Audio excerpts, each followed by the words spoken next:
Hello, welcome everyone. Today we're going to discuss the solution to the qualifier assignment to the Summer Code Jam 2020. Well, first of all, let's talk a bit about the event itself. We're organizing a Code Jam this summer in which people from all around the world can participate and do a nice Python project with a theme. This year's technology is Django, so they're going to code a Django project and hopefully build something nice for everyone. But this is not necessarily a learning event. Hopefully the people who join learn a lot during the event, but it's not something that is suitable for your first steps in Python.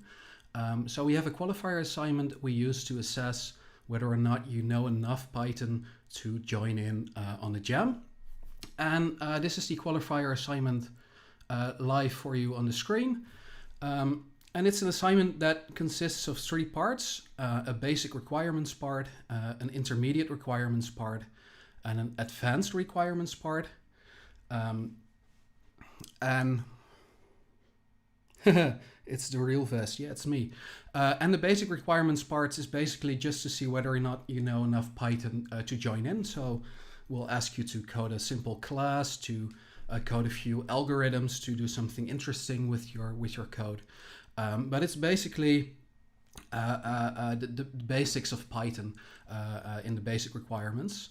Then we have the intermediate requirements, and there we try to see whether or not you know something about the Python data model. So we ask you to implement things that make your objects behave like built-in objects, make them do interesting things, use the Python data model, the Python itself in the backend to do something interesting. So the intermediate requirements tell us something about your skills with Python and how well you know the data model. And then we have the advanced requirements section here below. And there we ask you to implement something that not a lot of people use on a regular basis. It's called a descriptor. And it's actually a very central part in the Python data model, but you don't need it that often. Descriptors are how methods work in Python. It ensures that the instance itself is inserted into the method as an argument for self. So it's really embedded in Python. It's really a core concept. So the advanced requirements tell us something about how well you know Python and how deep your knowledge is. That's basically it. What I'm going to do today is I'm just going to go through all the requirements and I'm going to code for you live our solution to the qualifier. And I'll start with the basic requirements. So let's just go down there. Now, what's the idea? For this qualifier assignment, we are going to code an article class. It's something you would do when you're coding a blog, for instance. Then you need some kind of object to represent the blog article. So it needs to hold a title, an author. It has to hold the content, maybe the publication date. And that's specifically what we're going to ask you to do here. So we're going to write an article class that basically has support for this code. You can provide a title, an author, content, publication date, and the basic requirements ask you to build the skeleton for that and to add a few interesting functions.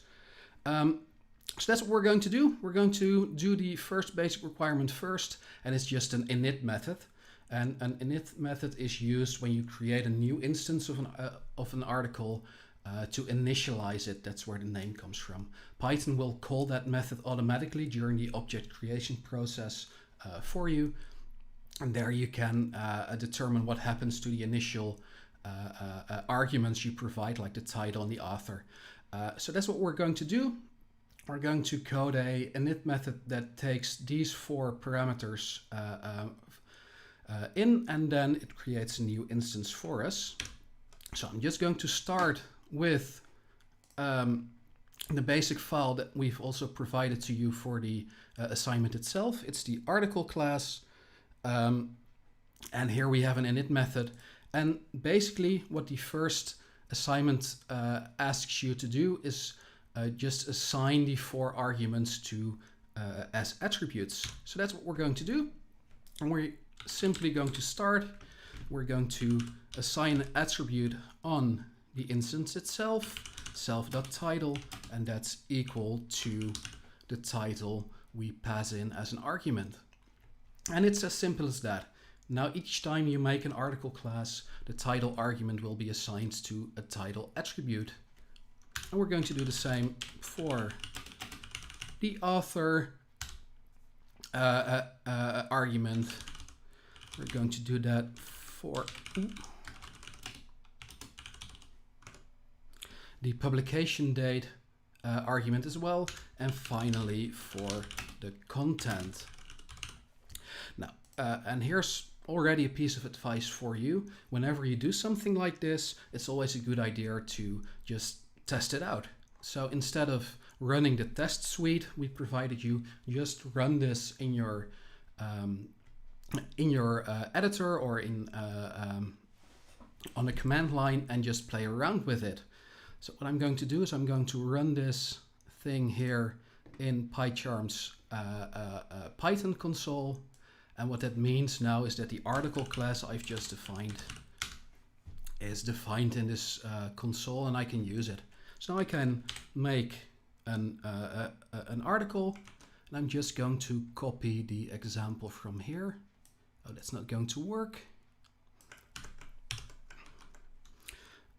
Let's give it a nice title. Hello there. The author is me. I'm Ves. The publication date. Now this is difficult because I forgot to import the datetime module, or I think it's part of here. Okay, so I can use it. Is datetime.datetime.now. This is just the current time. It's a very easy trick to get the current time. And then finally the content is, this is a very interesting fairy tale. And now I can look at my object. If I just type in the name, you'll see that I get a very interesting representation, main article object, and some memory address. It's not really interesting yet. We're going to make that beautiful in a minute. But now I can simply access all of the attributes, and they will be stored in my fairy tale. And that was the basic idea of the first requirement. So write a class, assign all the attributes, and play around with it. Now an interesting thing is that I can just modify the attributes as well. So I can set a new title, and if I then look at the title that's set now, it simply says new title. So this is the first basic requirement, is to just write an init method that initializes the object with the arguments you provide. Now we go on to the second requirement, and this has to do with the representation of the article object.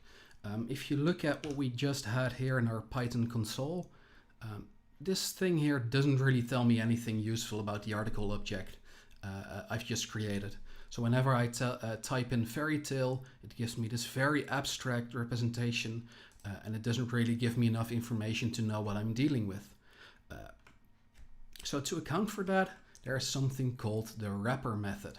And the wrapper method will make a string representation of the object that gives us, the developers, enough information to uniquely identify the object. Typically, you want the wrapper to represent the code you'd need to create the article, but in this case the content can be quite long. So if the value you get here would include the entire content, it could span multiple lines. That's not that beautiful. So we're going to just code something that gives us enough information. It will include the title, it will include the author, and it will include the publication date. So we know when we print that, we know what article we're dealing with. So how can we do that? We just go back to our Python code and we start implementing the wrapper method. Now you may notice that this is another method that starts and ends with underscores, 2 of them in fact, and this is called a double underscore method, or a dunder method for short, and some people call them magic methods, and Python will call this method these methods in special situations. Now in this case, what I want to do is I want to write this method, and it needs to return a string that looks like this. It includes the name of the class, it includes the value of the title, the author, and the publication date. So that's what I need to do. Now, there's one thing we need to keep in mind, and it's listed here below. Make sure to use the wrapper of the values as well. And it means that instead of just printing the values as they are, we want to make sure to use the representation of the values, of the attribute values.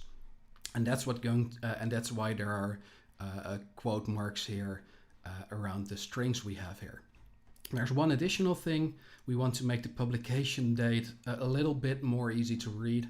So we're going to use the ISO format, and that will produce a string like this. So let's do that. Now, first of all, I need the name of the class. So let's start with a docstring. Return a representation of the object. And here's a small piece of advice. If you want a class name, you can get the class name using the object itself. I could obviously just hard code it like class name is article, but you may create a subclass down the line, and maybe you don't want to overwrite the representation. By using this little trick, the class name will automatically adapt to the class name of the subclass. So that's why I'm using I'm looking at the class and a name attribute to get the class name here. So that's the first part. So let's just include that. We need to have those angle brackets, and I want to have the class name here. That's the first step. Then I'm going to look at what we need. Then we need title is equal to, and then the representation or the wrapper of the title attribute. And there are multiple ways to do that. I can just type in title is, and then wrapper self.title. This wrapper function will call the wrapper implementation of the title attribute, and then we'll get the return value here in this string. There's another neat little trick that we can use.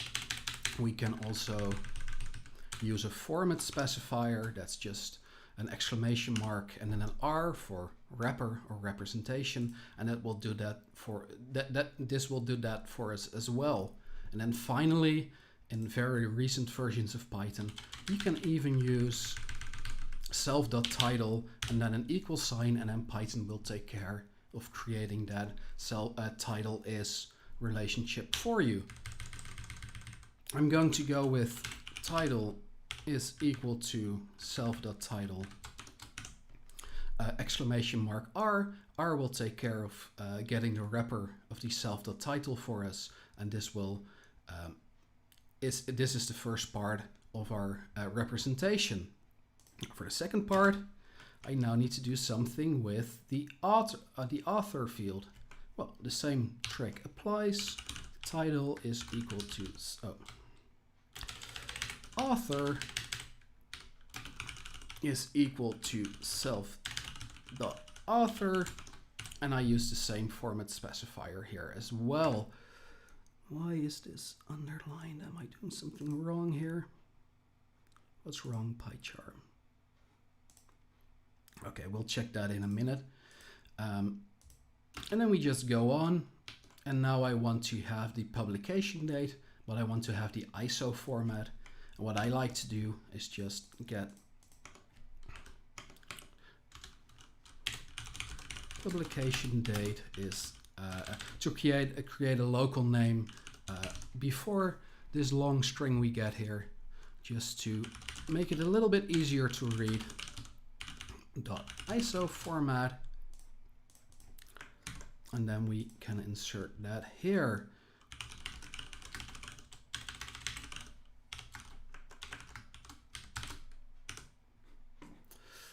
think that, yeah, that's better. Now let's see if I did that right. So I'm going to rerun the file in my Python console. I'm going to create an article class. Let's use this one.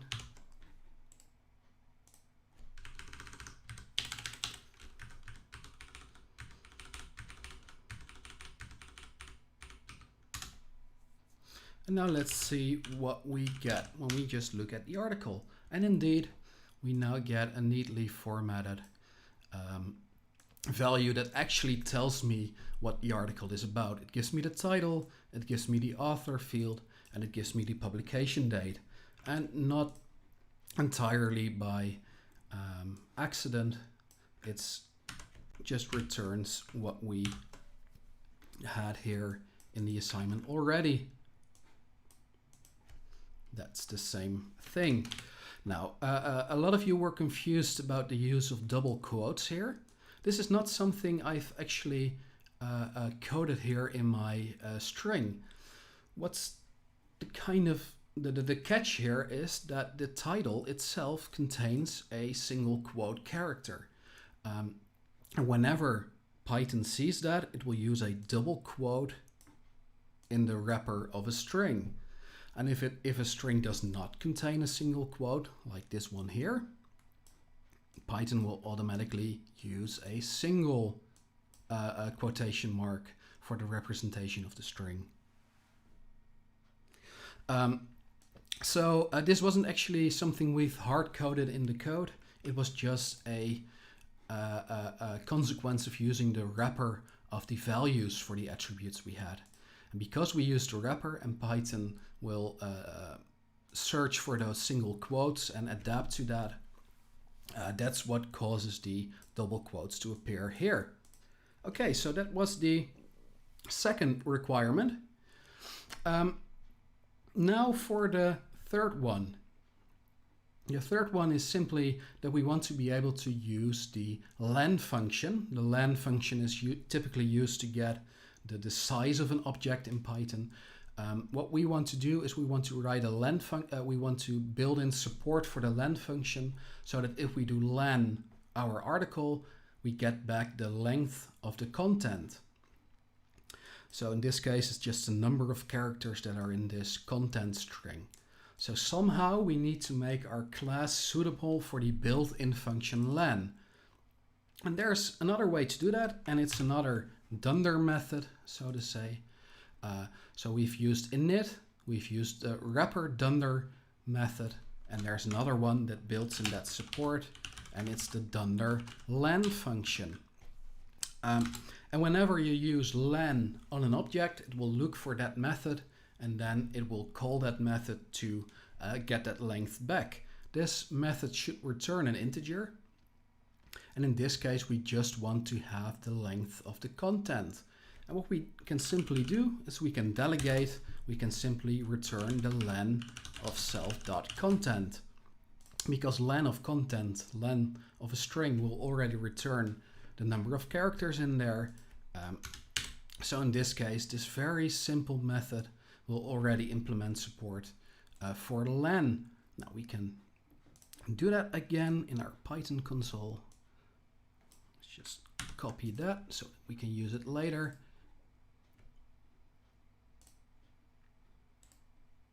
Paste. Oh, copy the dots.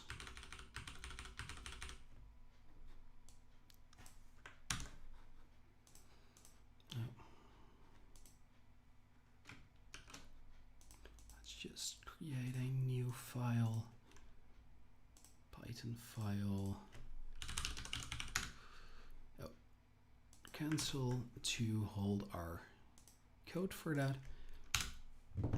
And what I can now do is I can simply do len fairytale, and it will return the length of the content because it will call this method above, and that will simply return the len of the content. And that's exactly what we want. So the only thing we need here is to delegate the len to the len of the content. Now it gets a bit more interesting. Often blogs have a feature that you can add your article to the front page, and there's a short introduction displayed on the front page. So we need some way of getting a short introduction from our content that's at most a certain length long. There's just one small complication. Let's say that we have this content. Hello there. This is a nice article. Let's make it a string. Then obviously it's not that nice if we cut off in the middle of a word. So if you were to cut off here, that wouldn't be so nice on our front page. So what we want to do here, instead of just cutting off anywhere, we're going to look for the last space or new line character that we can use to break without breaking in the middle of a word. So that's what this requirement says. It says it needs to return a short introduction. It needs to be at most the characters we specify long, but we don't want to break in the middle of a word. So we need to look for that last space or new line character. So that's what we want to do. There's one more complication, and that is that, say I have this string. Hello, this is a nice article, and I want a short introduction of 1, 2, 3, 4, 5, 6, 7, 8, 9, 10, 11, 12, 13 characters. The issue is that if we start looking for a space character in the first 13 characters, then we end up here, because that's the only space that's within the first 13 characters. But wait a minute, there's a space right after it. So that's what the second part of the requirement says. Don't look at just the first n characters, but also look at that n+1 character, because if there's a space or a new line here, we can actually use this one to break on, and we still end up with a neat little string. So that's what we're going to do. It has to be a short introduction. It needs to take one argument for one parameter and characters. So we just start with that. Def short introduction, self, and characters. And now we need to do something interesting.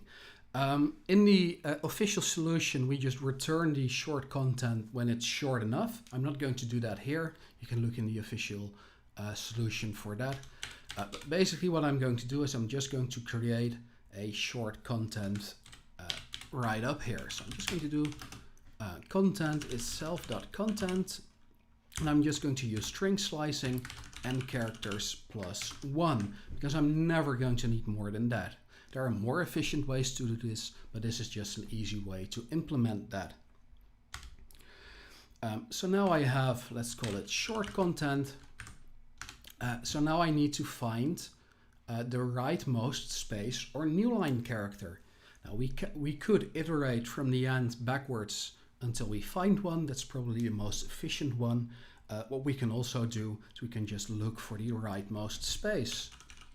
Rightmost space, short content, and then we have a lot of interesting string methods built into Python. You can see a long list here. And there's one we can use for this, and it's called rfind. And with rfind, we can just say, I want to look for this character starting from the right of the string. So this will give us the rightmost space character. If it doesn't find one, it will return -1, which is a very low value. And we don't really have to worry about that for now. And I'm going to do the same for the new line. The /n we have here, it's called an escape sequence, and this is to say this is actually representing a new line character, which is a bit difficult to represent in code. Otherwise, you'd have to have an actual new line, and that's a bit awkward.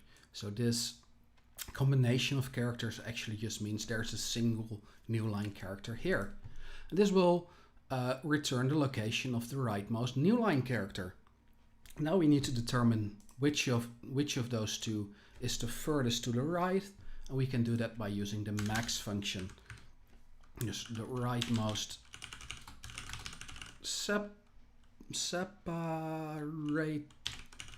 English is difficult, and I just use the max function.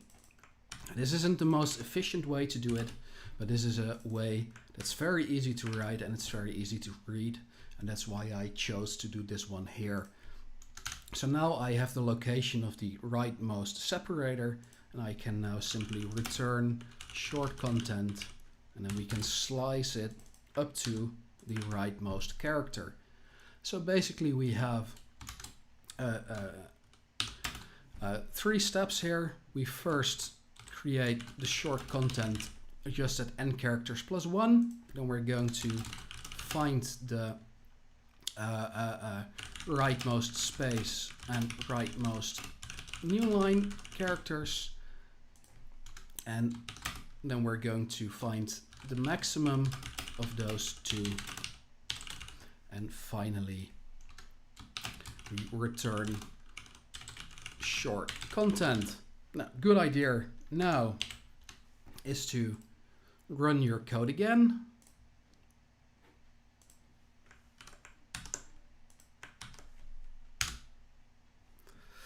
Now we have another fairy tale object, and now just fairy tale short introduction, and characters is 60, and it will return a short introduction that's at most 60 characters long. Now obviously if you look at this solution, it doesn't account for strings that don't have spaces and new lines at all, but our requirements said you may always assume that such a character is there, and that's why you didn't really had to think about that possibility. We were going to guarantee that there was at least a space or a new line character within the first n characters.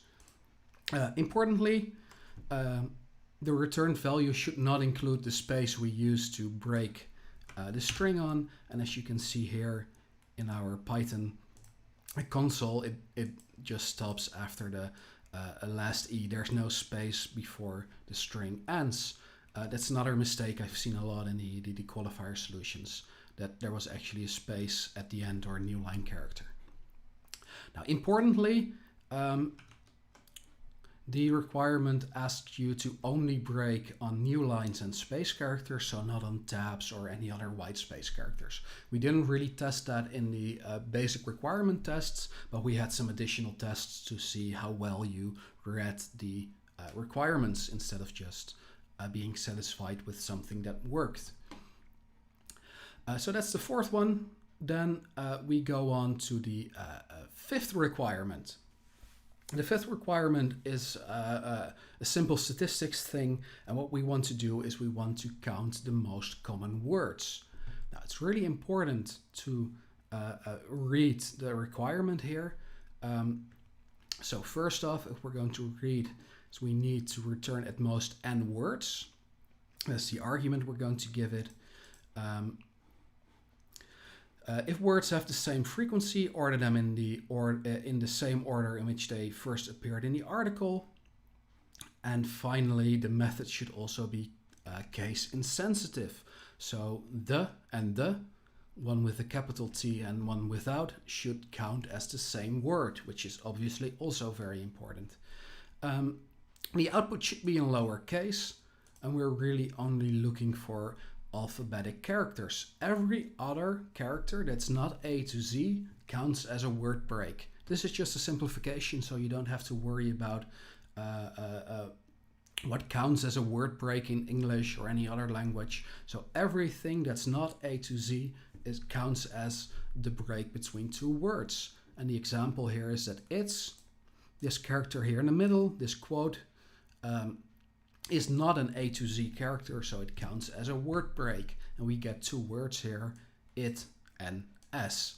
Now, this is obviously not that realistic for a real life situation, but this is just a simplification to make it easier. So that's what we want to do. We want to count all the words that are in our content and then return the most common ones. So let's implement that. Def most common words self, and it's n words. That's important as well. N words, and it should return the most common words. Now at this point, it's interesting to first realize that the capital characters, they don't matter at all. So what we can simply do at the very start is we can do lowercase content is self.content.lower, and now we've got rid of all the uppercase characters in there, because an uppercase and a lowercase character, the difference between them doesn't matter at all according to the requirements. So that's one less thing to worry about here. Now I know that all the characters are lowercase. Then the next thing is I want to get rid, I want to make sure that everything that's not an A to Z character counts as a word break. And one way to do that is to just change all the other characters like quotation marks and commas and periods into space characters, because then we can simply split on space and then we get all the words in return. So what I'm going to do is I'm going to import something from the standard library. It's called import string, and it has a lot of interesting things to work with strings, and one thing it has is it has string.ASCII lowercase, and this name is assigned to a string that contains all the lowercase characters. So how can I use that? Well, I can now write a clean content that only contains lowercase characters or spaces, everything that's not A to Z lowercase characters replaced by a space, and we're going to use that later. So I'm going to use a neat little trick. I'm going to join together a new string I'm going to create, and I'm just simply going to do char every character for char I'm going to for every char in lowercase content, that's the iteration I'm going to have here. And what am I going to do with that? I'm going to add every character if the character is in string.ASCII lowercase, and if it's not, if it's a non-lowercase A to Z character, I'm just going to simply add a space instead.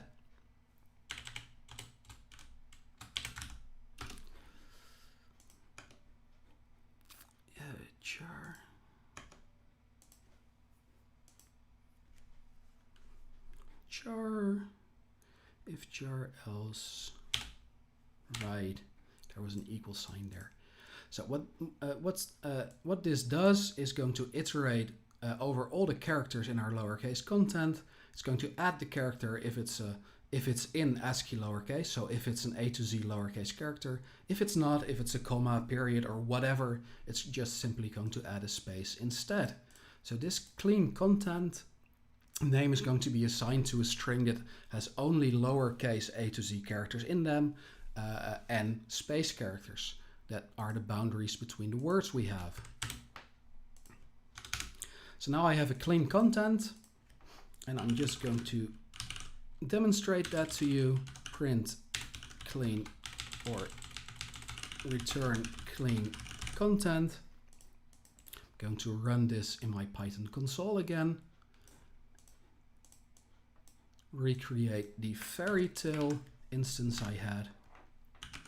If I now do fairy tale most common words, it should return a string with only lowercase characters and space characters in it. And that's what we did here, because we replaced every non-ASCII lowercase character like this quote character here. We replaced all of those by a string. So now we're already a good way towards writing our most common words. method, because now we can simply split clean content on white space, and if you use split without an argument, it will just split on any white space character and it will suppress empty strings that you get. So now we just get back a list of all the words that are in our clean content. Let's again just check that it's going to work. Recreate the fairy tale most common words, and it just returns a list of all the words that are in there, all lowercase. There are no empty strings in there, no spaces, no other characters. So now we have all the words. Now we just simply need to count them. Now, why write a counting algorithm from scratch when Python comes with a really nice counter already? So what we're going to do is we're going to import another standard library, a module collections, and collections comes with something called a counter. And we can now get the word counts by using collections.counter words, and that will give us a counter instance with all the word counts that we have. The counter object also has a very interesting method for us, and it's called the most common. So what I can do is most common words is a dictionary, because we want to have a dictionary of the word counts dot most common. And how many most common words do I want? Well, I want n words of them. And what this will do, it will call the most common method on the counter we've created, and this most common method just simply returns the n most common accounts we have, and that's exactly what we want. So now we can simply return the most common words we have, and it should work. Well, let's test it out. Run in the Python console. Let's recreate our fairy tale object, fairytale.most common words. Let's ask for 5 words, and we indeed get back the 5 most common words. We have 3 does, 2 he's, 2 ats, 2 alls, and 2 people. These are all tied, but they're returned in the order we first observed them in the string. So he is occurs before at, so he is sorted before at in this dictionary. And as you probably know, since Python 3.6 dictionaries retain that insertion order, and Python 3.7 that became part of the language specification, so we now are really sure that it will do that. So we can rely on this insertion order here. So instead of doing a lot of this ourselves, we can simply use a standard library counter, which is basically a counter like you would implement it yourself, and it has a very interesting method that just returns the most common counts for us, and that's what we did. So now we have our most common words method, and that was the 5th method requirement for the basic requirements. Now, if you're coding this yourself, it's a good idea to create a few more articles with different content and then just run the method a few times to see what happens. Does it actually return the correct values, or is there something wrong? And after you've done that, after you're confident that you've tested it yourself, then it becomes time to run the test suite.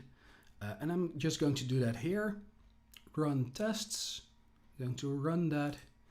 And what we're going to see is that indeed, if we look at the basic requirements here, let's make it a little bit larger. we indeed see that we've just passed all the basic requirements.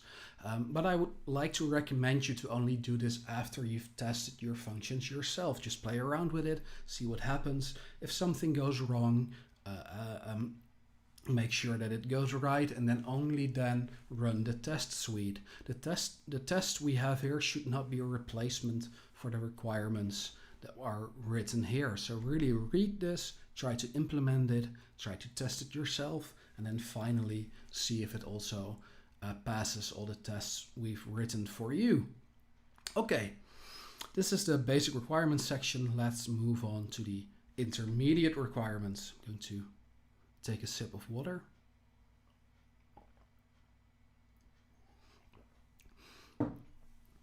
Well, the intermediate requirements, let me just check something. The intermediate requirements here, they test if you know a little bit more about the Python data model. What you're going to see is that the solutions that we write are actually pretty short. We don't need a lot of lines of code, but we just need to know how stuff works in Python. That's basically the idea behind the intermediate requirements. So first off, it would be nice if our articles would have an ID, a unique identifier, a number that simply starts at 0 for the first article and then counts upwards for each new article we create. So as you can see here, we create one article, and if we check the ID attribute, and you can see that we really did not provide it as an argument here, but if you check the ID argument, it automatically received the ID 0. And for article 2, you can see that it automatically received the ID of 1, and it will just continue counting upwards like that. Now the first realization that you need to have for this attribute is that we need to keep track of all the IDs we've already given out. We need to know the current count. And that's not a property of every a single individual article instance. That is something that we want to keep track of in the article class. So somehow we need to have a class attribute here that keeps track of the current ID or the ID for the next article. And we can simply create a class attribute here. Let's call it article IDs, and we could start simply by using a 0 because that's the first article ID that we want. Now what can we do next? Then we need to automatically assign an ID whenever we create an article instance. So how can we do that? Oh, we've got an initializer method here that's always ran when the article is created. It's always used to initialize the article, so why not use this init method to automatically get our IDs? So that's what we're going to do. I'm going to have a self.id, and that one is equal to self.article IDs. Well, this is a bit odd because this is a class attribute and it's not an instance attribute. It's really an attribute of article, the class, and not of the article objects we're going to create. But as you'll see is that you can simply access those class attributes directly on the instance, on the self itself. But now we have an issue. Now we want to increase this by 1 for the next article. If I were to simply write article ID plus is 1, we're going to have a small issue. And that is that this will actually assign something to the instance and not the class. So a shortcut for that would be to truly change the class attribute. And in fact, what we could have done is simply use that there as well. But the reason I'm using this one is because I'm going to show you a neat little trick later. And now let's just run this code, see if it works. This is 3 lines of code.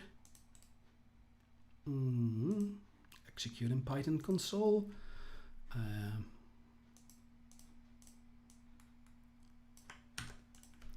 1 is init article 1.id. It's got the ID of 1. 2 has the same everything, but that doesn't matter. 2.id is now assigned to 1. And that's exactly what we want, and we could just continue creating new instances. 3.id should have an ID of 2, and that's exactly what we see here. So in very few lines of code, by just keeping track of the current ID as a class attribute, then assigning the ID attribute of every individual article in the init, and then by increasing that class attribute later, we now have something that provides us with a unique ID for every article instance. There's another way of doing this, and it's really elegant, so I don't want to hide it from you. I want to show it to you. If you import the itertools module in the standard library, we can actually turn this into a itertools.count. By default, a count starts at 0, and what we can do is we can ask for the next article ID.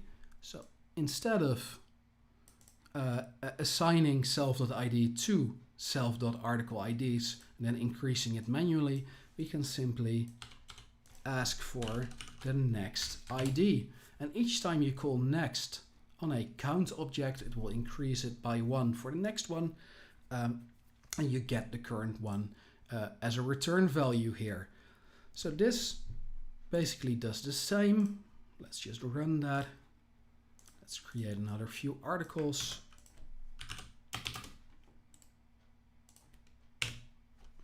One.id should again be 0, and then 2. It should give you a 1. So count isn't really a really magical thing. It's just an iterator that will return you the current count, and you can ask for the next count, and then it will just count upwards for you. And that's exactly what we want for IDs.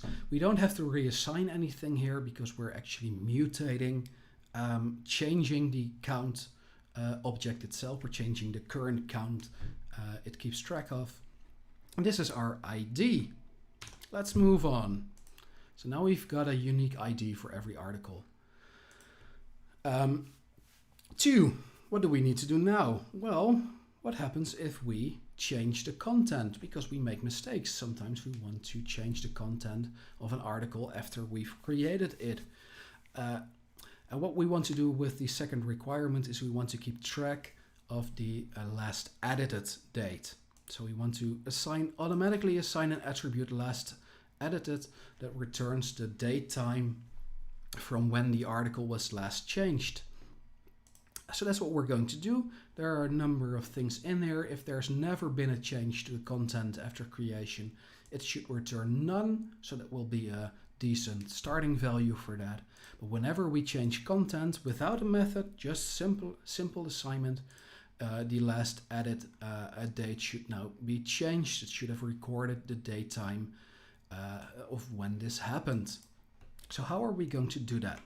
Well, first of all, let's just keep track of last edited here, and the initial value is none, because when we just created the object, there hasn't been an edit yet. Now we need to do something with our content. In some way we need to keep track of the changes that we made to it. Well, there's a neat trick that we can use. And it's called a property and a setter, and they're basically getter and setter methods in Python, but instead of calling a method, you can just change the attribute directly and it will call the methods for you. That's what we're going to do. I'm going to write a method here called defContent self, and the only thing it's going to do is it's going to return the self.content. Now we've got a little bit of a naming conflict here because I cannot name this method content and keep this attribute as content as well, because then we couldn't actually call this method. So I'm going to make this a private attribute. I'm going to change it here in the init as well. And now I have a getter method for content, and each time I call this method, it will automatically return the content for me. It's not really obvious right now why we need that, but that's what I'm going to show you in a minute. So let's just run this code in my Python console. And then I'm going to recreate my fairy tale again. And then I'm going to do fairytale.content. And then, hey, it's now a bound method. That's interesting. I named it content, I made it a method, but it doesn't return the content yet. I have to call the method to get the content back. But that's not what we want. We want to just be able to access this attribute, and it should already return the content as is. Well, there's a way to do that in Python, and it's called a property. If you add the property decorator to your method, what will happen is that whenever you just access the method, whenever you type in fairytale.content, without adding the parentheses, just leave them off, Python will actually already call the function for you. So now we've created a getter method, that will get us the content, but we don't actually have to call it manually. Python will take care of that for us. So if I press enter now, well, I need to rerun this, obviously. I need to have the latest version. Create the object again. If I now simply do fairytale.content, it will already return it, because this decorator here, this property, changes the way this part of the code works, and it will now automatically call the method whenever I try to access it. So it's like an implicit getter method. And this is why you don't need getter methods in Python. You can just use properties. The access will look like any other attribute access, but under the hood, it will actually call a method for you, and you could have custom logic in here. Now, we don't need that here at the moment because we don't want to change the way we access the content, but we want to change the way how we set the content. Because whenever we set a new content, we want to record the last edit date as well. So how can we do that? We can now add what we call a content.setter, and we can only do that because this content method is a property. That's why we need this one as well. And now we can write another method. Let's just call it content again. And this is now a method that will automatically be called whenever we try to do fairytale.content is equal to something. Instead of assigning the attribute directly, it will actually call this method for us. And that's exactly what we want. It also takes in as an argument the value that we're trying to set here, so that we can actually do something with this. And now instead of assigning the attribute directly, this setter method will do that for us. And that allows us to also do other things like record the last edited date. And what do we want to have there? We want to have the datetime.datetime.now. So I'm just going to datetime.datetime.now. And finally, I do need to keep track of the changed content. So I need to assign the value we're trying to change it to in the private attribute I'm now using for the content. And now what happens if we access the content, so if we do fairytale.content, it will actually use this getter method to get the private variable for us. And whenever we try to assign something to it, it will actually call this setter method, and that will take care of actually assigning the value. And in the process of doing so, it will also keep track of the current time for the last edit attribute we have here. So let's test that one out. It's always interesting to see if stuff works. Recreate another fairy tale for us. Let's now type in fairytale.content. Oh, that still works. That's nice. When was the last edited date? Oh, there was none. Let's make it a little bit more explicit. So we haven't actually changed it yet. So it's just returning the initial value, none. And now let's see what happens if we actually change the qualifier. If we actually try to change the content is some interesting new content. Instead of assigning the attribute directly, it will actually internally call this setter method, which will indeed keep track of the last edited date. Well, first, let's see if it actually did keep track of the content. Yes, it did. It has been changed. And now if we look at the last edited attribute, we will see that it actually kept track of the datetime.datetime. This is my local time right now. Right, so that is the second requirement. And it's actually, it was simply a test to see if you had heard about properties and setter methods to do the work for you. There are other ways to solve this with set attribute or set attr, the dunder method, but this is the easiest way to do that, that specifically works on the content attribute. So now we have neat automatic bookkeeping for us. We keep track of the last edit date. Well, let's just continue. Now we're going to look at a common operation on articles is to sort them. And now we need to implement support for the built-in sorted function. And basically what this is there's a method in Python or a built-in function in Python. It's called sorted. And we want to give it a list of articles, article 1, article 2, article 3. And whenever you do this, it should sort the articles in the list based on their publication date. That is what we want to do. How do we do that? Do we write our own sorted function? Well, no, that's not how we do it, because we want to be able to have support for the built-in sorted function. So we need to think about how does sorted compare those articles to be able to sort them. How does it do that? Well, it does that by using the rich comparison operators. So what it will literally do internally is it will compare article 1 with article 2 with this rich comparison operator, the less than operator. So we actually just need to implement support for this operator and this operator alone. We don't even need support for equal. We only need support for less than. We need to be able to compare if this article is less than that article. And if we implement that, and if we do that right, sorted will automatically work for us. So let's do that. This is another dunder or special method, and it's simply called less than. And it takes one additional argument to self, and that is the object we're comparing it with.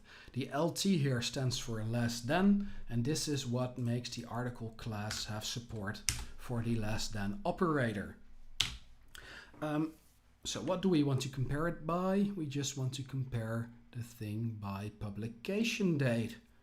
Now that's not that difficult, because datetime objects itself, we're automatically able to compare them based on their value. So what we can simply do is we can use self.publication date is smaller than the other.publication date. And now we've implemented support for less than for articles. What it will simply do, it will delegate the comparison to comparing the publication dates directly. And if this is true, then my article is smaller than the other article. So this is actually all we need to make sorted work. But there's one small catch. What will happen if we compare an article with a non-article, something that does not have a publication date attribute? Then this comparison will simply fail, because it tries to look up this attribute. It isn't there because it's not an article, and it will fail. So if I implement this and I now try to do article smaller than something else, maybe it's a string or an integer or whatever, this method will fail. That isn't too bad because there's simply no way to compare those, but maybe we want to keep the option open for the other object to implement that support for us. Maybe this is some kind of interesting other class that does have support for comparing itself with an article object. So this is one instance where you can do if is not is instance other article is instance. That means that we don't know how to compare this, and then we can simply say return not implemented. And this is a very special value. It signals to Python we don't know how to sort this article with this other thing that we have here. And what Python will then do, it will then look at the other thing, and it will check if that has support for sorting articles with itself. So this is a very special value that makes your article class play a little bit more nicely with other objects. Now let's just test this out again. Running console. Oh, come on. Thank you. I'm going to create one fairy tale with the current date, and I'm going to make a second fairy tale 2, that was published in the future. Why not? And if I now do fairy tale 1 is smaller than fairy tale 2, it should actually return true. Oh, wait. Did I screw that up? Oh, I didn't change the name, so I just fairy tale and fairy tale 2. That should return 2. If I now do a bigger than, we've got support for that as well. That's what Python does. We haven't implemented greater than, but it's automatically able to work that out. Now, if we do this, we should be able to sort articles as well. Sorted.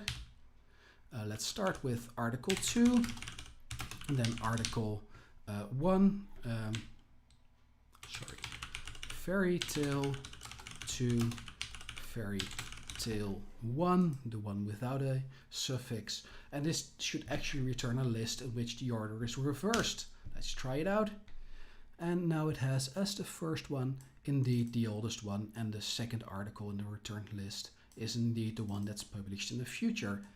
So sorted now works on articles, and it will work because we implemented a very, very, very simple less than method. And that's all it takes to have support for sorted, is to implement support for the less than operator, the rich comparison operator. You can also implement equal, equal than and greater, less than or equal to, those methods. You can implement them. You can use the total ordering decorator that I've seen used. But the only thing you need to implement support for sorted, which is only ever going to use smaller than or less than, is the less than special method. So that's the intermediate requirements. I'm going to take a small break, and then we're going to return with the advanced requirements. I'm going to take a moment to explain what descriptors are very briefly, and then we're going to look at how to implement one for the advanced requirements. I'll see you in, let's say, 5 minutes. Let's continue at 10 past the hour.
Well, hello, we're back again. Let's take a look at the advanced requirements. Um, for the advanced requirements, you're supposed to implement something called a descriptor.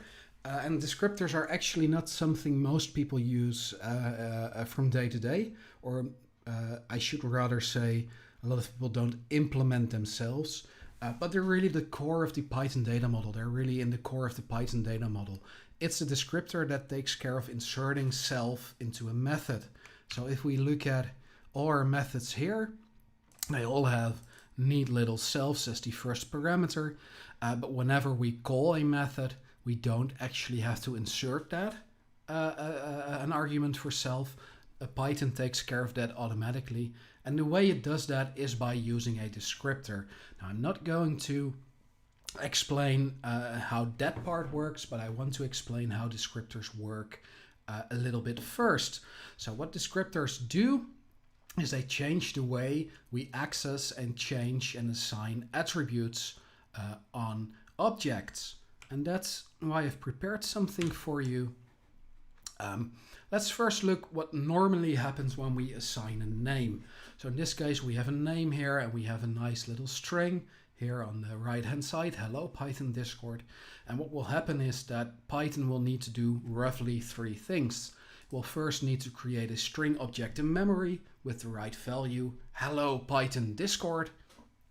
It will then make sure that the name is available as some sort of label, and it will then assign that name to the object in memory. So we have an object in memory with a value of hello Python Discord. It's a string object. It's an object. Everything in Python is an object. And now we have this relationship, and it's like a label. If we now have an expression like print name, this is an expression Python needs to evaluate. It needs to know what kind of value this belongs to. So what it will do, it will actually look up this label in memory, and it will see that it's attached to this string object, and then this value is the result of this expression. And that's why print will get that as an argument, and we neatly see hello Python Discord. Well, this is obviously fairly straightforward. And with such simple assignment statements, there's nothing much we can do about that. This is just how Python works. We have a value and we assign a name to the value. And the name is like a label. And we can then use that name to refer to that value. There's a very good talk from Ned Batchelder that goes into more detail of how it works. I will link that later in the description. Now what happens when we work with classes? So I have here an article class, maybe like the one we've just created for the basic and intermediate requirements. And I create a story. Story is article. Well, in this case, a similar thing happens. We create an article instance in memory, and we assign the story a name to it, like a label. This is just a simple assignment statement. But what happens if we were to actually assign an attribute? Does the same thing happen? Story.name is equal to 42. So is this simply what's going to happen? We're going to create an integer object 42. We then somehow have our story.name attribute as a label, and then we assign that label to the value. Well, as it turns out, as soon as we're dealing with attributes, it's not that simple anymore. We can modify or customize in various ways the behavior of this line of code. We can modify how we actually assign attributes to values. And you can see we can also look it up. So this part of the code here, this is something we can influence or modify with a descriptor. We can make the name attribute a managed attribute by a descriptor, and that changes how simple operations like assignment and looking up an attribute work. That is what descriptors do. There are other ways to do this as well, but this assignment is about descriptors. Now, I'm not going to explain descriptors in depth. I'm just going to give a very small example so that the people who've never heard of descriptors at least have an idea of what we're talking about. So a descriptor is just another class and it implements specific methods, and those methods will do the actual job of the assignment or getting the value for us. And the first method that we'll need later on as well is the get method. And this get method takes care of returning the value when you access an attribute that is managed by a descriptor. Now this is a very silly descriptor. No matter what the attribute actually is, it will always just return 10. That is just to simplify it here in the example. But this get method gets called whenever we try to access a attribute if we've used it for that attribute. And there's also for assignment, there's the set method, and the set method takes the value we want to assign as an argument, and this gets called whenever we do object.attribute is equal to a specific value. Then the set method can do the thing and do something with that value. This is another very silly method. Instead of actually doing something with the value, it will simply print out, I won't set that value for you. You can go do it yourself. So this is a very silly descriptor. It will always make an attribute return 10, and it will just ignore any value you try to set to it. Now let's see that in action. How does that work? Well, we create, hey, my things are gone. Well, we create an article, and then we assign a class attribute name to an instance of the descriptor. And by doing this step, we now make the name attribute an attribute that is managed by this descriptor thing here. And we can see how this works below. I now create a story, which is an instance of my article. And whenever I try to access story.name, instead of trying to access the attribute like a normal name, it will actually call this get method for me. And that get method will return the value for me. And in this case, this get method is very silly. It just returns 10. So story.name will always return 10, no matter what happens, because name is managed by this very silly descriptor. The same goes for the assignment. Why don't you just go away? So if I try to assign story.name is equal to 100, instead of assigning the attribute like a label to the value 100, it will actually call this method to do it for us, because this attribute is managed by this silly descriptor. And that just prints out, I once set 100 for you. Hey, that's an unexpected factorial. I did not account for that. So in this case, we have a very silly descriptor, but this shows that you can actually modify what happens when you try to access an attribute, or when you try to assign something to an attribute. So other than with normal names, non-attributes, we can use descriptors to modify that behavior. And that's very important for what we're trying to do for this requirement, because what we're trying to do is we want to check the value we're going to assign to an attribute for the type. Let's say that you're working with an article and you have a database running in the background. You want to make sure that you always assign string values for the content and not a number or a Boolean value or any other kind of value you may think of. So we want to somehow check the value as we're assigning it to the attribute. And that is the kind of thing you can do with a descriptor. By assigning a descriptor, in this case we're going to call it article field, to the class attribute, now this attribute is actually managed, and we can influence what happens when we use this set method and what happens when we access that method. And that's what we want to do. We want to create an article field descriptor that adds a little bit of type checking to our class. It takes one argument, field type, and the field type is the type we want to check against. One important thing, we don't want to throw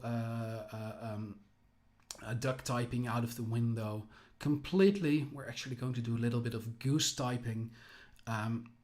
And that is that we also want to allow for a subclass of the type. So we're going to do an instance check later.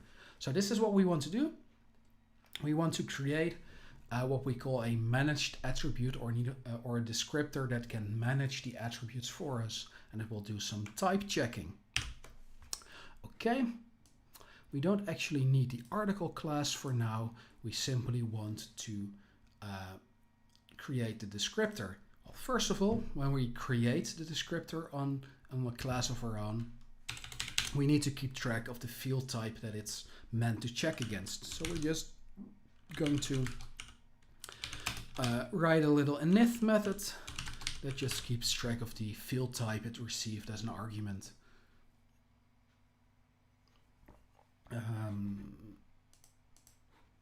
So that's what we're going to do here.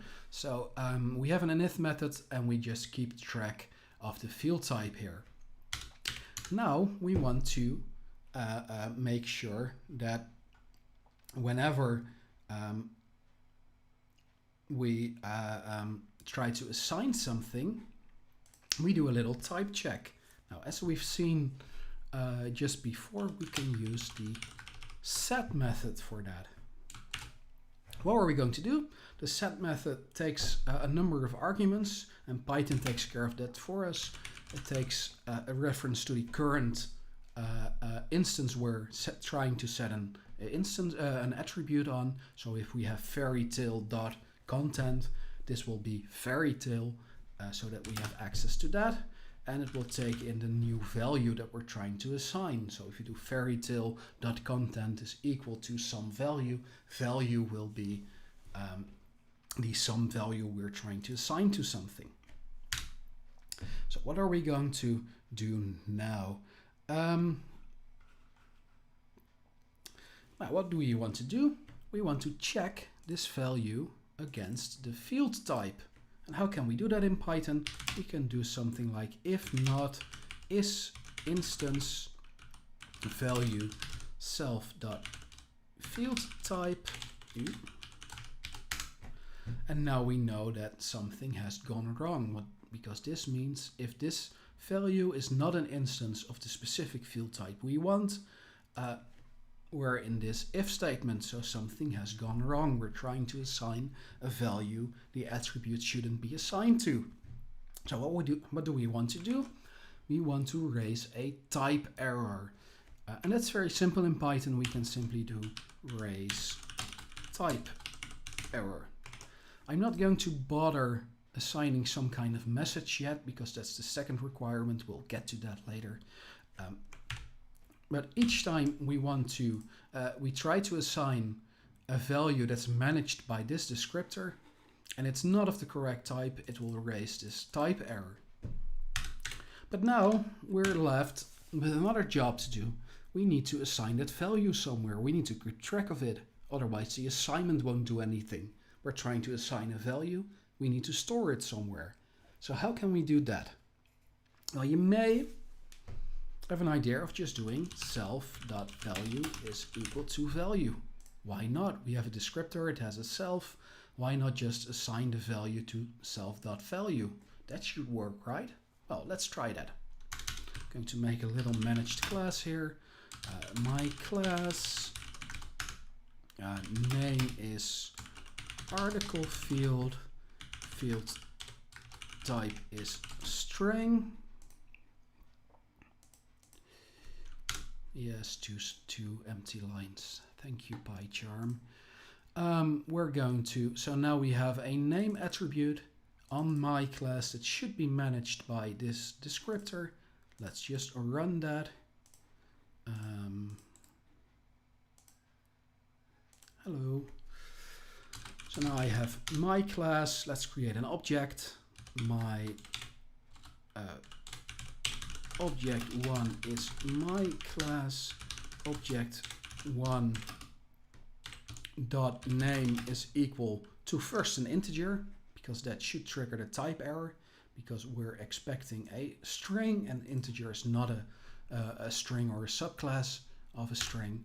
And indeed it will raise my type error. Now let's try to assign an actual string. Hello. Hey, that works. So something happened. We made it past the isInstance check, and obviously we did some assignment. So let's do that.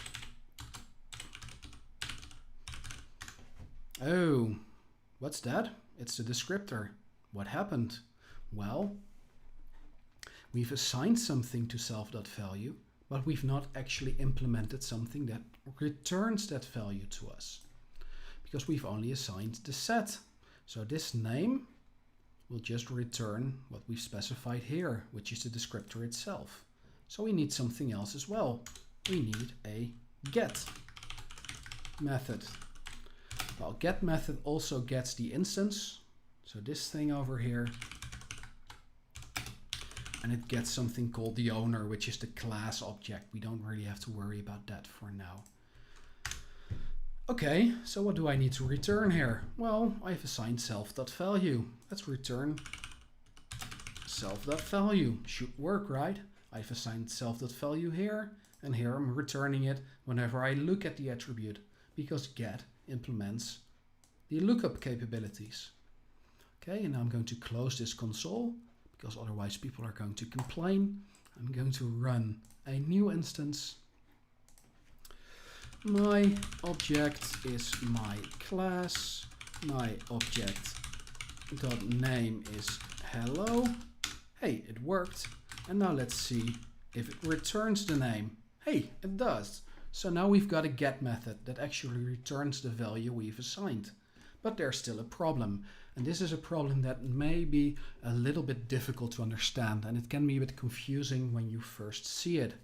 Let's create a second object of the myClass class. So my object 2 is my class. Now we have two different myClass objects. We have my object and we have my object 2. So they should both have independent, unique values for the name attribute. So let's try that. My object 2 dot name. This one should not have a value for name yet. But when I press enter, it returns hello, the value we've set for the first object. What's going on? Something's going on. Okay, let's try to change it. My object 2 dot name is equal to new value. Let's look at it again. Hey, it's changed. What happened to my first object?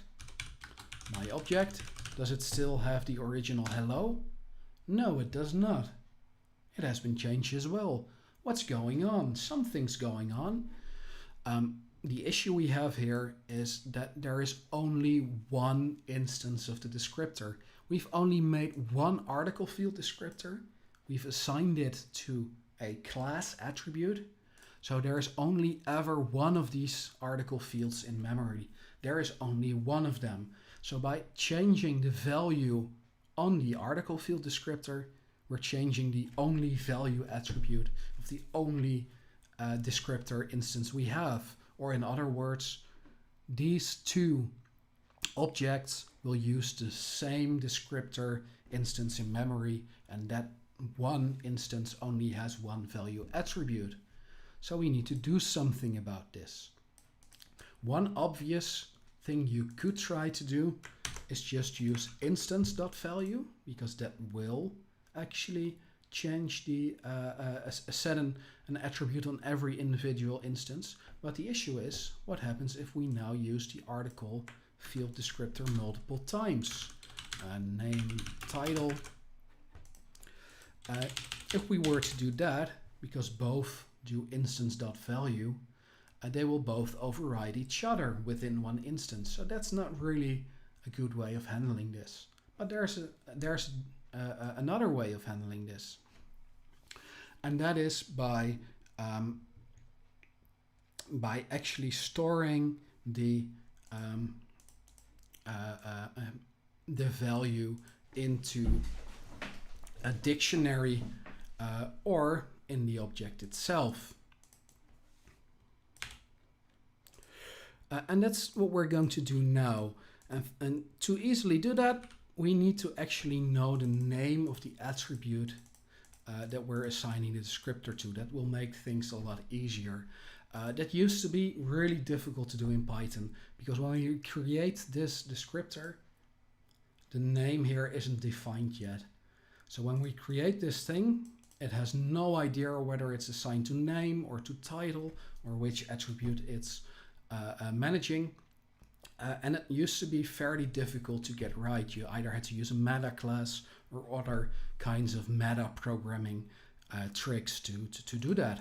Luckily enough, there's something that could help us with that in the more recent versions of Python, and it's set name, self owner name, and that will give us the name of the attribute we're actually managing.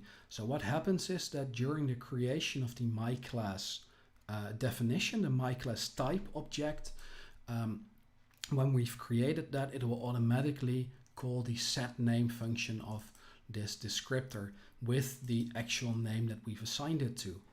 So what will happen if I were to do just print name, and I were to run this, you'll see that this prints name because the article field descriptor has been assigned to that name. Let's just do that. It will print name indeed. So now the descriptor is aware of the attribute name it's managing. And we can just keep track of that. We can do self.attribute name is none. Initially we don't know which attribute name we're managing, but after this function runs, we do.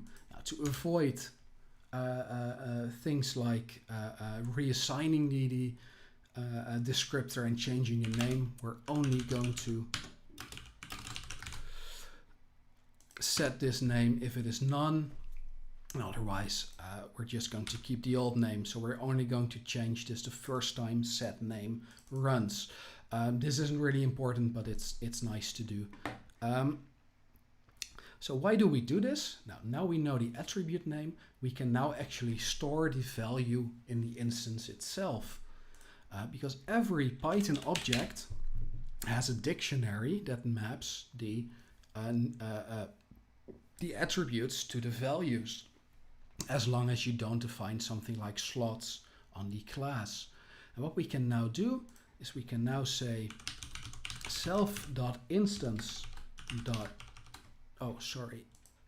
instance.dict, the instance we're trying to assign an attribute on. We're going to access the dictionary, and we're going to simply insert a value for the attribute name with the new value. That's what we're going to do.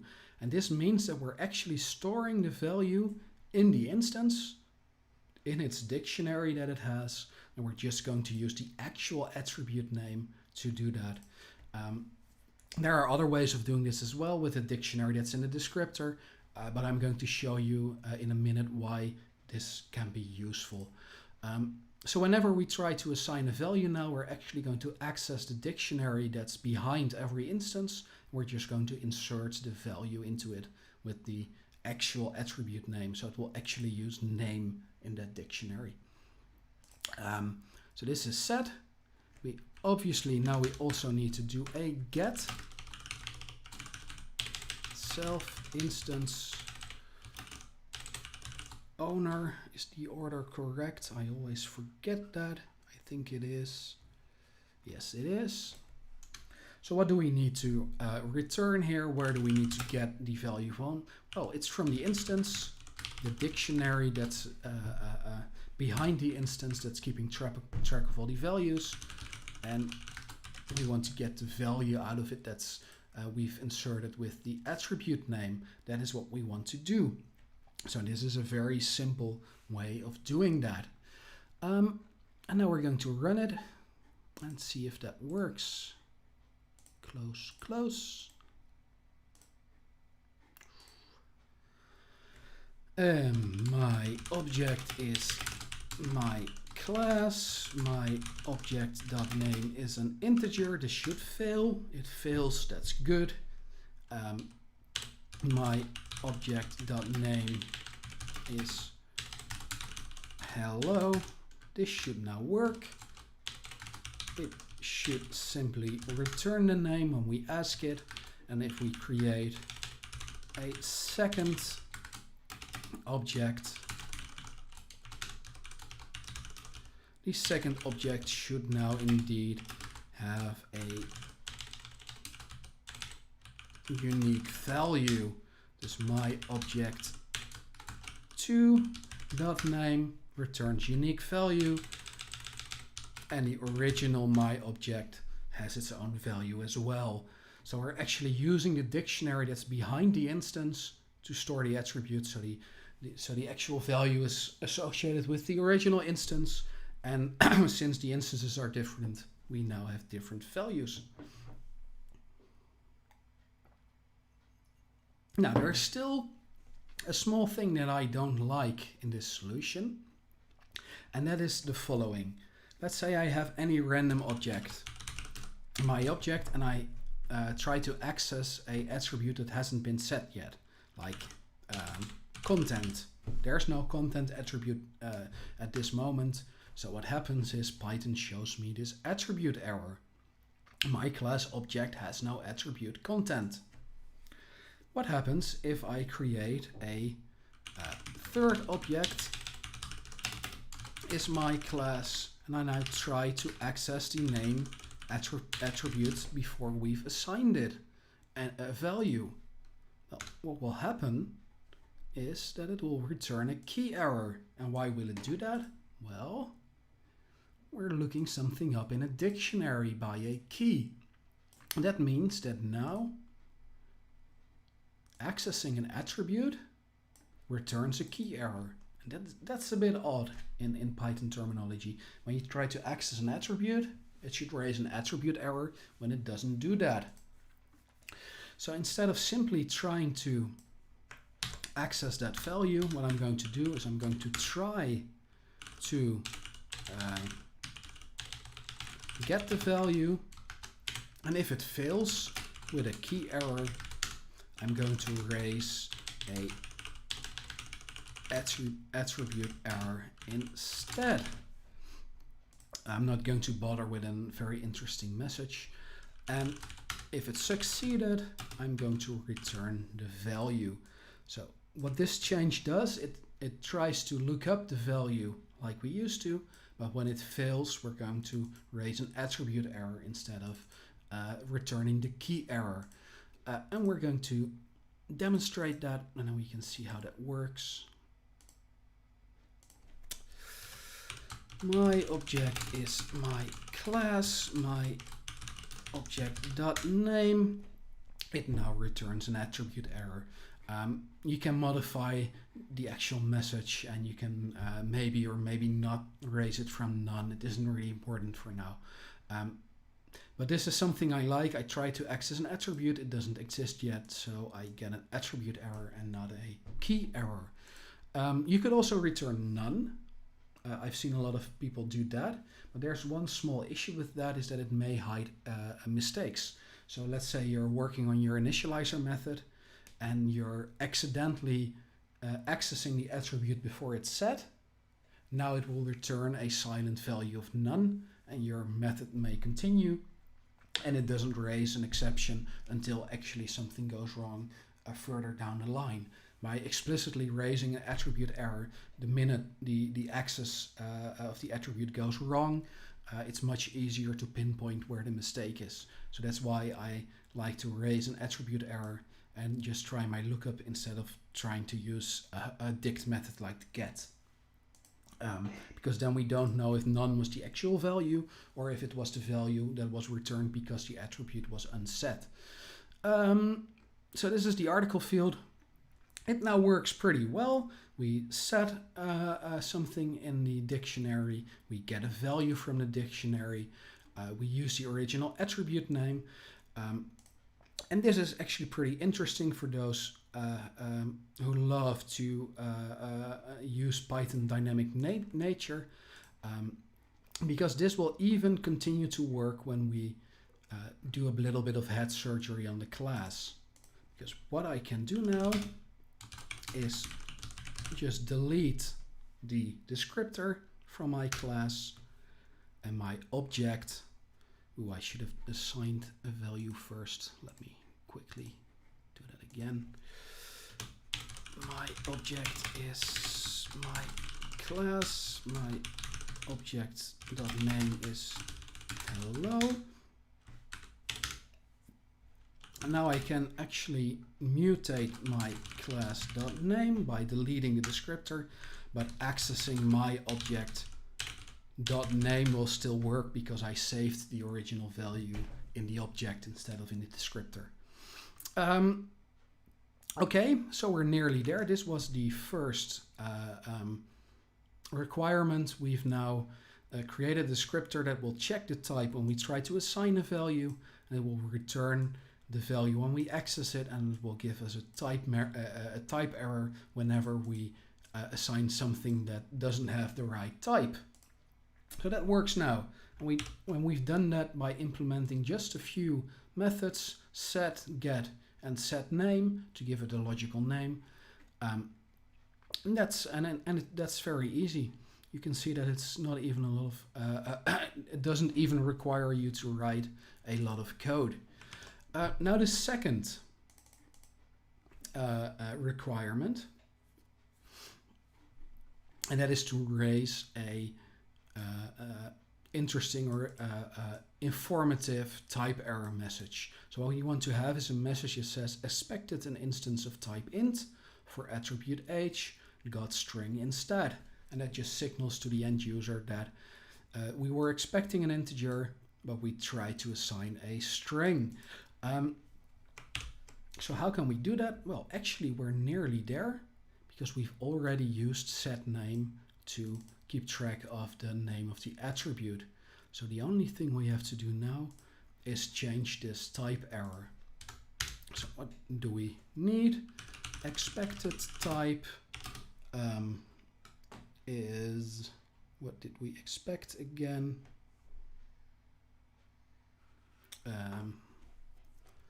Self.field type, and that has a name attribute, which is just an easy string representation of the name.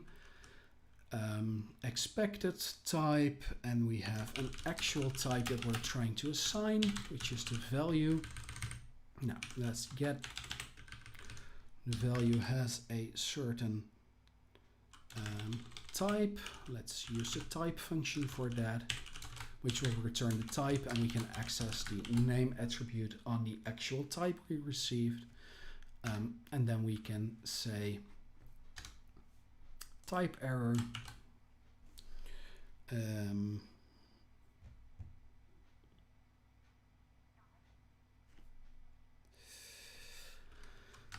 let's copy that. It's a lot to type in. Here. Let's just make this line a little bit shorter.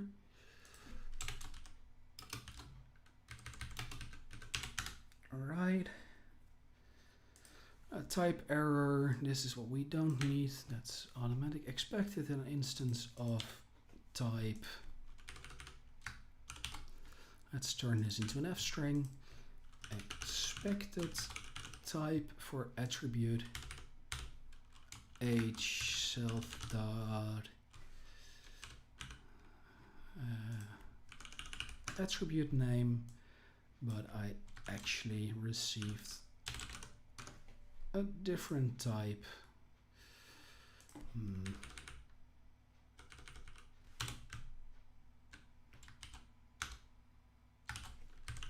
Right, so that's better. So this is now a very informative type error. It has the expected type for which attribute, and it has the actual type we try to assign to that attribute instead. This is a fairly difficult assignment. It doesn't look difficult, but the magic is in this set name function. Whenever you assign something to a class attribute in the class definition, then during the creation of the class, it will automatically call this set name with the name. If you don't know this, you have to do a lot of tricks to actually get this attribute name, because this article field descriptor otherwise wouldn't be aware of it. Let's test it out. Let's see if it works. My object is my class. My object dot name is 42. Type error, expected an instance of string for attribute name, got int instead. So we've got the exact type error we wanted to have. And I think this is the entire descriptor. So let's go through it very quickly. We save the field type. We start out with an attribute name of none. And if we do everything right, that will later be filled in for us. Then we have a set method that takes care of the assignment process, and it stores the thing in the actual dictionary that's behind the instance to make sure that the value stays associated with the instance. We have a get method that gets the value out of the instances dict again when we try to access it.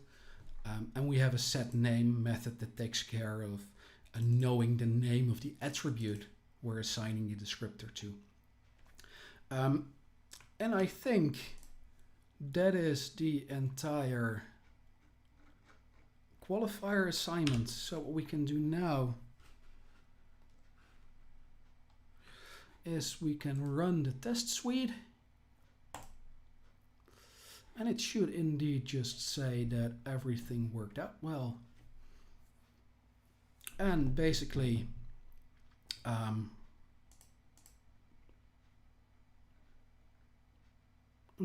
that's the entire qualifier assignment.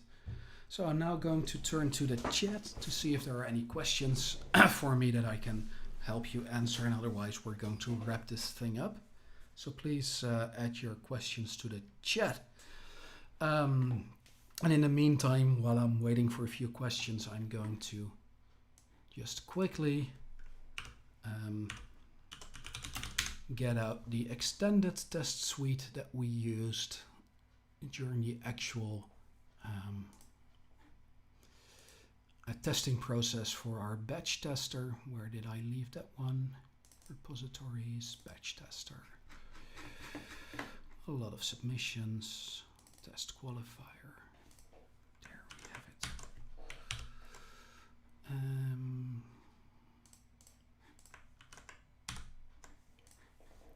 And we can run the tests again.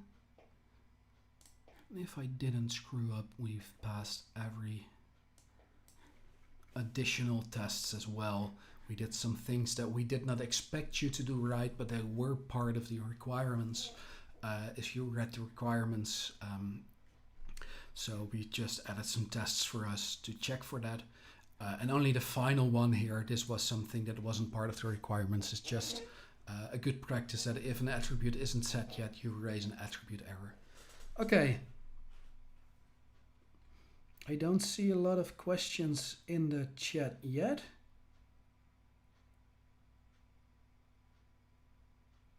Why was it necessary to put a from none after raising the attribute error? Well, let's just remove that none.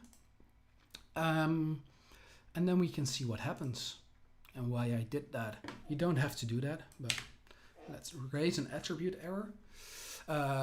Within this handler, the except for the key error, and then we can see what will actually happen if we do that.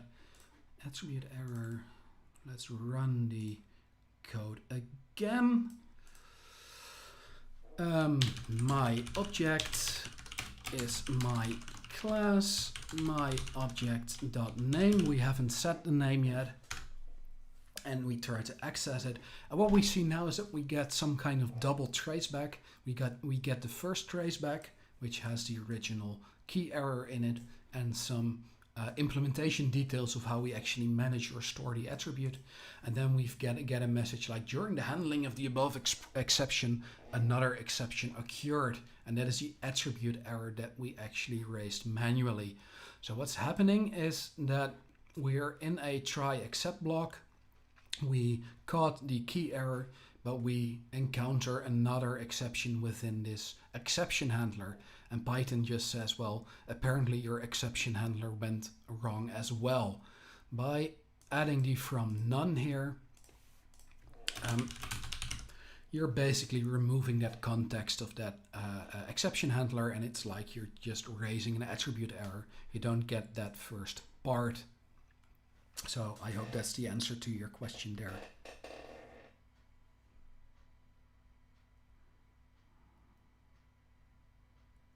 So there's a question about the actual code gem. Are you allowed to use other languages there? Yes, you are.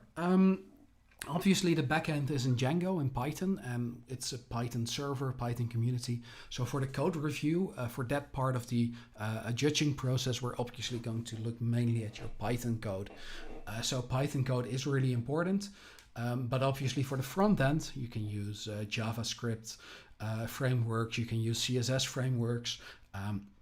Just be sure that when it comes to the code review, we'll mainly look at your Python code.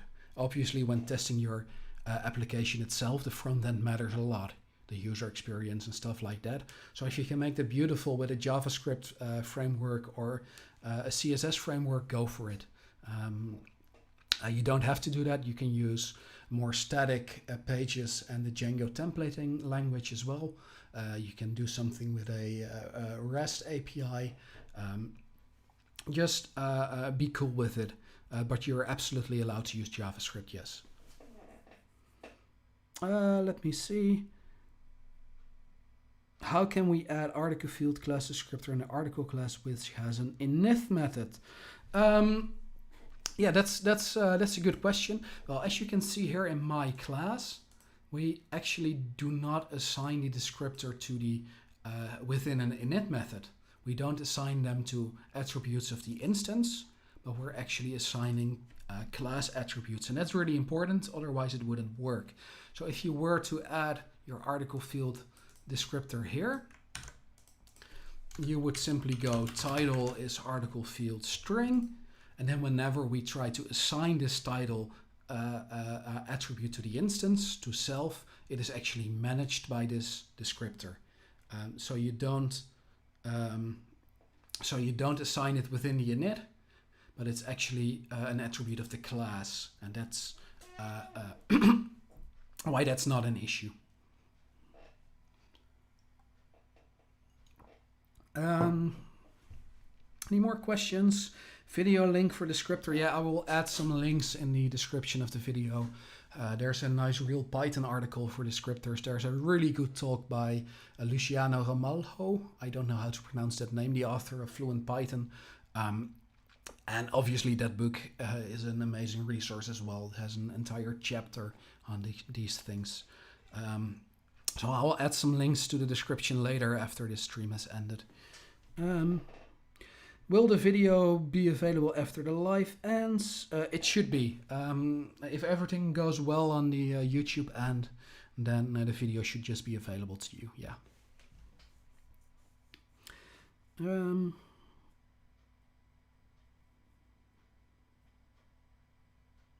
I did something else. It's inefficient, but is it wrong?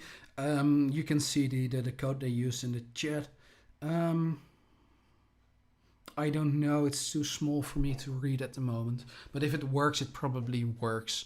It may not be the best option, but it's good to play around with these things and just get some more experience with them. I can chat with you later, and I can look to your code in more depth then. Okay, I think we're done with the questions. I want to thank you all for your attention. And tomorrow we're going to announce the team roster. We're currently still working on assigning everyone to teams and reviewing the last few of the submissions you all made. It's actually quite a lot of work. We had over 300 signups for this edition. So that's nice, but luckily we have a decent team for that. Hey, thank you all, and I hope to see you in our community again soon. Thank you.